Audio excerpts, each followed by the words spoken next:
नमस्कार। Learn with आभास से मैं राकेश यादव आप सभी का स्वागत करता हूं। आज हम अर्थालंकार के दूसरे भेद रूपक अलंकार के बारे में चर्चा करेंगे। रूपक अलंकार एक ऐसा अलंकार है जहां से सभी प्रकार की परीक्षा में एक या दो प्रश्न अवश्य पूछा जाता है। तो सबसे पहले हम रूपक का शाब्दिक अर्थ जानेंगे और रूपक का शाब्दिक अर्थ होता है एक रूपता, अर्थात जब दो भिन्न भिन्न व्यक्तियों या वस्तुओं के गुणों की समानता दिखाने के लिए एक वस्तु को दूसरी वस्तु का रूप दे दिया जाता है तो उसे रूपक अलंकार कहते हैं। अर्थात जब दो भिन्न भिन्न व्यक्ति हों या वस्तु हों और उनके गुणों की समानता दिखाने के लिए एक वस्तु को दूसरी वस्तु का रूप दे दिया जाए तो उसे रूपक अलंकार कहते हैं। और रूपक का दूसरा अर्थ होता है रूप का करना, अर्थात उपमेय में उपमान का रूप करना ही रूपक अलंकार कहलाता है। रूपक का दूसरा अर्थ क्या होता है? रूप का करना, अर्थात उपमेय में उपमान का रूप करना ही रूपक अलंकार होता है। और इसे परिभाषा के माध्यम से अगर लिखना चाहें तो आप इस प्रकार से लिख सकते हैं कि उपमेय में उपमान का रूप दिखाया जाए तो वहाँ पर रूपक अलंकार होता है। और रूपक अलंकार की तीसरी परिभाषा है जो प्राय सभी प्रकार की किताबों में आपको यही परिभाषा देखने को ज़्यादातर मिलती है कि जहाँ उपमेय में उपमान का आभेद आरोप हो, अर्थात बिना किसी भेद के आरोप किया जाए तो वहाँ पर रूपक अलंकार होता है। कहने का आशय है कि उपमेय में उपमान का बिना किसी भेद के आरोप कर दिया जाए, अर्थात उपमेय में उपमान का रूप दे दिया जाए या उपमेय को ही उपमान मान लें तो वहाँ पर रूपक अलंकार होता है। जैसे चरण कमल बंदो हरिराई, इसका अर्थ क्या है कि हे भगवान श्री कृष्ण, मैं आपके चरण कमलों की वंदना करता हूँ, अर्थात मैं आपके कमल रूपी चरणों की वंदना करता हूँ। हे विष्णु जी या हे श्री कृष्ण जी, क्योंकि हरि का दोनों अर्थ होता है, तो हे विष्णु जी मैं आपके चरण कमलों की वंदना करता हूँ या कमल रूपी चरणों की वंदना करता हूँ। और इसका अर्थ ये भी हो सकता है कि हे विष्णु जी मैं आपके कमल रूपी चरणों की वंदना करता हूँ। अर्थात यहाँ पे जो उपमेय है वो चरण है और उपमान है कमल। अब उपमेय क्या होता है? शरीर के जितने अंग हैं वो उपमेय होते हैं, अर्थात जो वस्तु हमारे पास होती है, हमारे समीप है, वो उपमेय है, और जो वस्तु हमसे दूर है वो उपमान होता है। और उपमान जो होता है प्रसिद्ध होता है और कभी कभी अपने जैसा एक होता है तो उसे हम उपमान कहते हैं। यहाँ पे उपमेय चरण में उपमान कमल का रूप दे दिया गया है, अर्थात चरण जो है वो कमल हो गया है। जैसे कमल क्या होता है? कोमल होता है, वैसे चरण कोमल है। इसलिए कहा जा रहा है कि हे विष्णु जी मैं आपके कमल रूपी चरणों की वंदना करता हूँ। तो कहने का आशय है कि कमल का रूप चरण में दे दिया गया, अर्थात जो चरण है वो कमल हो गया है। मैं आपके किसको? चरण को। कैसे चरण को? कमल रूपी चरण की वंदना करता हूँ। और दूसरा है मुख चंद्र तुम्हारा देख सखी। अब मुख उपमेय है क्योंकि अपने पास है, शरीर का अंग है, और उपमान क्या है? चंद्रमा है, क्योंकि चंद्रमा हमसे दूर है, अपनी जैसी एक है, प्राकृतिक वस्तु है, अनोखी है। तो मुख में किसका आरोप किया जा रहा है? चंद्र का। मुख में किसका रूप दिया जा रहा है? चंद्र का रूप दिया जा रहा है। इस कारण से इसमें रूपक अलंकार है। और इसका अर्थ हुआ कि मुख चंद्र तुम्हारा देख सखी, अर्थात चंद्र रूपी तुम्हारा मुख देख करके क्या होता है? मेरा मन खुश हो जाता है या मैं प्रफुल्लित हो जाता हूँ, हे सखी। तो कहने का आशय है कि इस पंक्ति में उपमेय मुख में उपमान चंद्रमा का रूप दिया गया है, इस कारण से इसमें भी रूपक अलंकार है। अब आगे देखें, रूपक अलंकार के लिए तीन बातों का होना बहुत आवश्यक है।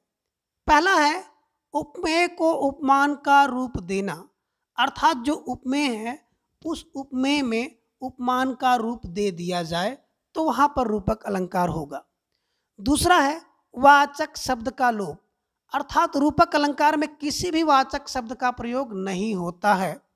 और तीसरा है उपमेय का भी साथ साथ प्रयोग किया जाता है, अर्थात उपमान के साथ साथ रूपक अलंकार में उपमेय का भी साथ साथ प्रयोग किया जाता है। जैसे पायो जी मैंने राम रतन धन पायो, अर्थात मैंने राम रतन धन पाया है, अर्थात मैंने राम रूपी धन पाया है। कौन कह रही हैं? मीराबाई कह रही हैं कि मैंने राम रूपी धन पा लिया है, अर्थात मैंने राम रूपी धन पाया है। तो कहने का आशय है यहाँ पे जो उपमेय है वो धन है और राम क्या है? उपमान है। और धन में रूप किसका? उपमेय राम का आरोप कर दिया गया है, अर्थात राम को ही धन मान लिया गया है, अर्थात राम रूपी धन। मैंने क्या पाया? राम रूपी धन पाया, अर्थात राम को ही धन मान लिया गया है। मैंने राम धन पाया है या राम रूपी धन पाया है। दूसरा है मैया मैं तो चंद्र खिलौना ले हूं। अब यहाँ पे क्या है? जो उपमेय आपका है वो है खिलौना और उपमान है चंद्रमा, क्योंकि खिलौना आपके पास है और चंद्रमा आपसे दूर है। तो मैया मैं तो चंद्र खिलौना ले हूँ, बालक श्री कृष्ण कह रहे हैं कि माता मैं चंद्र खिलौना ले हूँ, अर्थात मैं चंद्रमा को ही खिलौने के रूप में लूँगा, अर्थात मुझे जो खिलौना चाहिए वो चंद्रमा चाहिए। और इसमें क्या हुआ कि चंद्र रूपी खिलौना, अर्थात खिलौने में चंद्रमा का रूप दे दिया गया है, चंद्रमा का आरोप कर दिया गया है, अर्थात चंद्रमा ही खिलौना है। तो कहने का आशय है हे मैया मैं तो चंद्र रूपी खिलौना लूँगा, अर्थात खिलौने में चंद्रमा के रूप का या चंद्रमा का आरोप है, इस कारण से इसमें भी रूपक अलंकार है। और तीसरा है अंबर पनघट में डुबो रही तारा घट ऊषा नागरी। तो इस पंक्ति में एकदम रूपक अलंकार के तीन उदाहरण आपको देखने को मिल रहे हैं और इससे आपको रूपक अलंकार बहुत स्पष्ट हो जाएगा। अब देखिए अंबर पनघट, तो कहने का आशय है जो पनघट है वो उपमेय है और उसी पनघट में उपमान अंबर या आकाश का रूप दे दिया गया, अर्थात जो पनघट है यानी कि आकाश को ही पनघट मान लिया, अर्थात आकाश रूपी पनघट, अर्थात पनघट क्या हुआ? आकाश पनघट। और जो तारा घट और जो घड़ा है अर्थात तारा रूपी घड़ा, और तारा क्या है? घड़ा है, तारे को घड़ा का रूप दे दिया, अर्थात जो तारा है वो घड़ा हो गया। और उषा रूपी नायिका, अर्थात उषा क्या हो गई? नायिका हो गई। तो कहने का आशय है कि इस पंक्ति में हमने क्या देखा कि जो आकाश है वो पनघट का रूप ले लिया, अर्थात आकाश पनघट। और घड़ा जो है, घड़ा का रूप कौन लेता है? तारा, अर्थात तारा रूपी घड़ा। और उषा रूपी नायिका, अर्थात जो उषा है वो नायिका है।